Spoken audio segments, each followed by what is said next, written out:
Halo semua, kenalin nama aku Anissa Rahmawati. Di sini aku ingin jelasin tentang apa sih supervector machine itu yang bertujuan untuk memenuhi tugas kuliah aku, yaitu kecerdasan buatan. Oke, langsung saja. Apa sih pengertian dari supervector machine?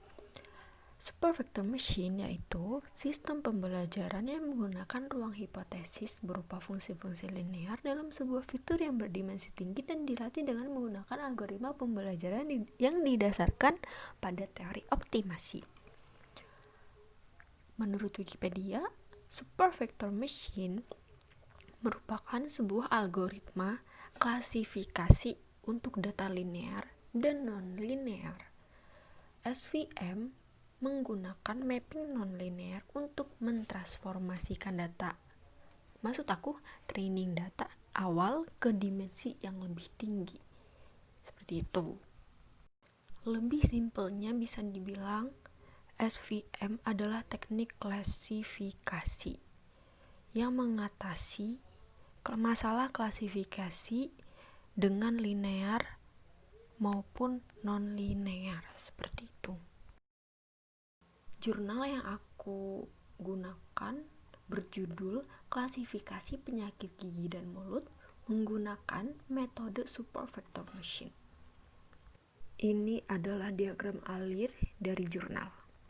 Bisa dilihat tahap pertama yaitu memasukkan data training atau menginputkan data training. Data training sendiri dibagi secara acak dari setiap kelas, sehingga minimal terdapat 3 data yang mewakili data training dan data testing dari setiap kelas. Dataset yang terkumpul sebanyak 122 data untuk semua kelas, sehingga terdapat 30 data untuk setiap kelas dengan jumlah parameter sebanyak 16. Sehingga kelas yang digunakan terdapat 4 kelas.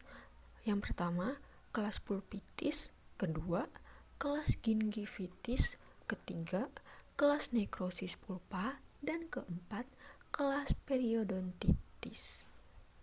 Sehingga dapat disimpulkan bahwa secara keseluruhan, algoritma supervector machine menghasilkan nilai tingkat akurasi yang lebih tinggi dan lebih konsisten.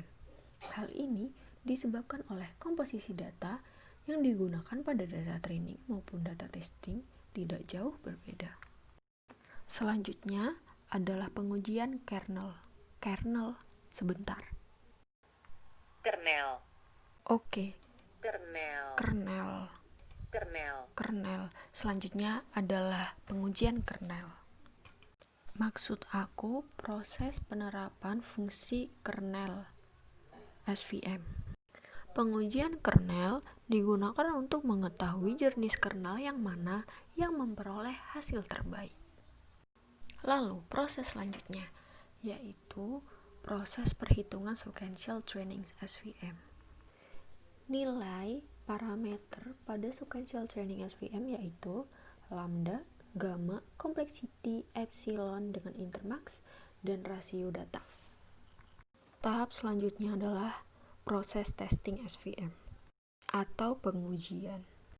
Pengujian dilakukan untuk mengetahui skenario mana yang memperoleh hasil terbaik.